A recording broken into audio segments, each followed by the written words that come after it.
사실 정부가 지난해 이 법인세 최고세를 낮추고 과표 구간도 좀 쉽게 바꾸려고 했는데 그 당시 야당이 좀 반대를 했고 결국은 수정 자체가 좀 작게 됐습니다. 그래서 이번 세법 개정안의 이 법인세 개편이 어떤 내용으로 어떻게 담길지가 좀 주목이 됐었는데 결과적으로 뚜껑을 열어보니까 법인세 개편은 좀 빠져 있더라고요. 그래서 이제 많은 기업들은 요청을 많이 하더라고요. 법인세를 낮춰줘야 우리가 투자도 하고 다른 쪽으로 또 R&D 쪽으로도 발전을 할 수 있으니 좀 깎아달라, 법인세 좀 낮춰달라 하는데 이번에 빠졌어요. 왜 빠졌을 거라고 보십니까? 작년에 새 정부 이제 들어서고 예. 또 기재부가 큰 폭의 이제 감세한 법인세 개편을 냈지 않습니까? 최고세율을 이제 대기업의 경우 최고 과표 구간을 네. 3%포인트 인하하는 걸 당초 냈지만 25에서 22로 결론은 이제 모든 기업의 1%포인트를 다 낮추는 쪽으로 이제 그쵸. 끝났습니다. 결론은 그렇게 났어요. 예, 근데 이거를 또 무시하고 부총리나 세제실이 네네. 또 유사한 법인세율 개편을 낸다는 것은 국회에서 무모하죠. 그러니까 대단히 소모적이고 이 법인세제 바꾸고 이런 큰 폭의 세제 개편안을 통과시키려면 공무원분들이 국회에 와서 엄청 많이 노력을 해야 되거든요. 근데 이미 이제 어떻게 보면 일단락된 문제입니다. 지난해 이번 국회에서는 네, 더 이상 재론하는 게 무모합니다. 쉽지 않다. 네, 왜냐하면 지금 회기가 몇 개월 안 남았는데요. 맞아요. 이 상황에서 이미 일단락된 법안을 다시 재론하는 것은 의미가 없습니다. 가능성도 낮고 노력의 낭비에 가까울 수 있습니다. 그래서 새 국회가 들어서면 또 이런 사회적 여론 잘 찾아봐서 그때 법인세에 또 만약에 계속적인 추가 개편이 필요하다면 그 시기가 맞을 것 같습니다. 나가는 방향은 맞다 보십니까? 지금 이번 국회가 아니더라도 법인세를 낮춰줘서 법인세 기업들의 투자를 개편 좀 과제가 늘리는. 미진했고 이 높은 누진세 다단계 세율 부분은 네네. 비단 작년에 잘 안 됐지만 앞으로 노력해야 될 부분으로 보고 있습니다. 방향은 맞다고 보고 있습니다. 그러시군요. 오 교수님 어떠세요?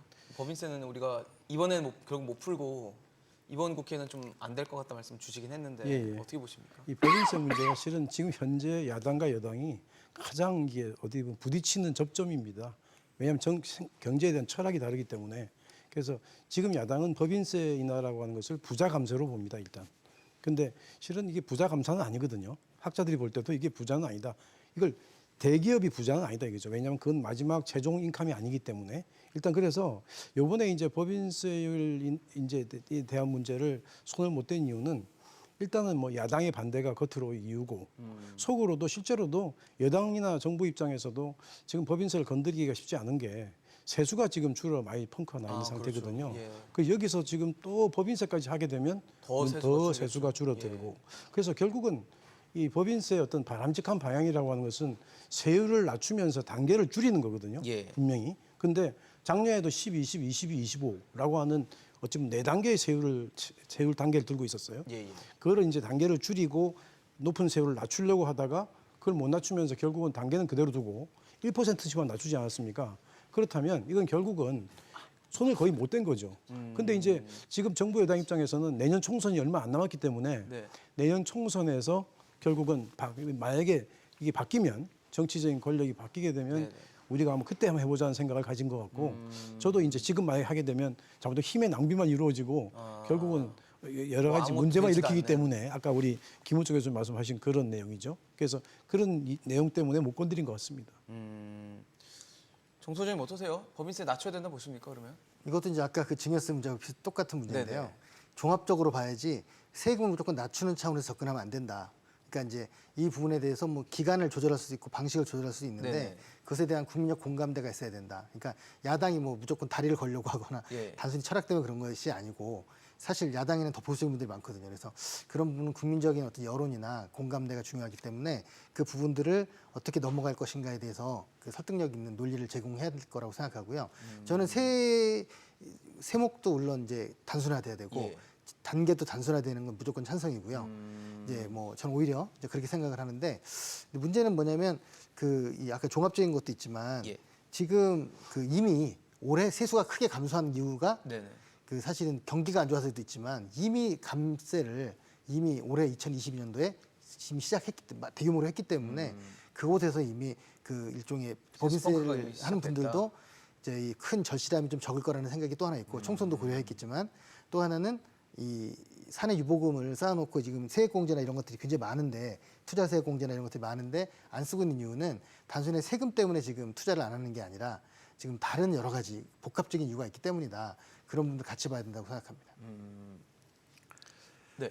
네, 근데 이제 법인세 문제를 아까 뭐 상징세도 저는 기업 승계를 별도로 봐야 된다. 개인적인 부를 상속하는 것과 사회적 자산에 해당하는 이제 기업 자산을 사업용 자산을 상속하는 다른 거다 이렇게 말씀드렸던 것처럼 법인세 부분도 그렇습니다. 이게 고소득자, 개인 고소득자에 대해서 양도세나 이런 개인 소득세를 이렇게 높이 매기는 거는 재분배라고 볼 수는 있지만 대기업, 중소기업보다는 대기업, 대기업보다는 재벌기업 이렇게 규모가 큰 기업에 대해서 높은 세율로 법인세를 부과하는 게 재분배다라고 보지 않습니다. 그걸 재분배라고 우리가 보지가 않습니다. 왜냐하면 삼성이나 이런 큰 기업의 주식을 이런 중산층이나 서민층이 조금이라도 이제 주식을 보유할 수 있거든요. 그래서 최종적으로 법인세를 부과를 하면 그걸 누가 내는 거냐에 대해서는 꼭 그게 재벌 총수나 뭐 대기업을 소유하는 사람들만이 세금을 내는 것이 아닙니다. 그래서 재분배 효과가 입증이 안 돼 있고 불분명하면서 그리고 기업의 국제 경쟁력을 저하하는 어떤 부작용이 꽤 있거든요. 그러면은 기업들이 계속 이익을 내도 그 과세하지 말라는 것이냐? 아닙니다. 그 이익의 귀속 단계, 그러니까 배당을 받거나 주식을 팔거나 여러 가지 형태에서 결국 기업의 이런 높은 소득이 개인 단계로 귀속될 때 그때 개인 소득세로 세금을 매기라는 거죠. 그러나 법인 단계에서는 높은 세율을 매길 필요가 없다는 겁니다. 그러니까 적어도 OECD 국가의 평균이나 그 바로 이하가 우리 같은 이제 대외 무역을 통해서 주로 경제 이익을 얻거나 또 국제 경쟁력을 중시하는 국가에서는 OECD 법인세율 평균의 바로 아래 정도 수준이 적절하다고 저희들이 보는 거예요. 다만 우리 사회가 부자에 대해서 또는 대기업이 버는 많은 이익에 대해서 과세해야 된다고 믿고 있다면 그러면 그것들이 개인의 귀속 단계에서 그때 이제 세금을 걷는 게 바람직하다 이렇게 보는 거죠. 네.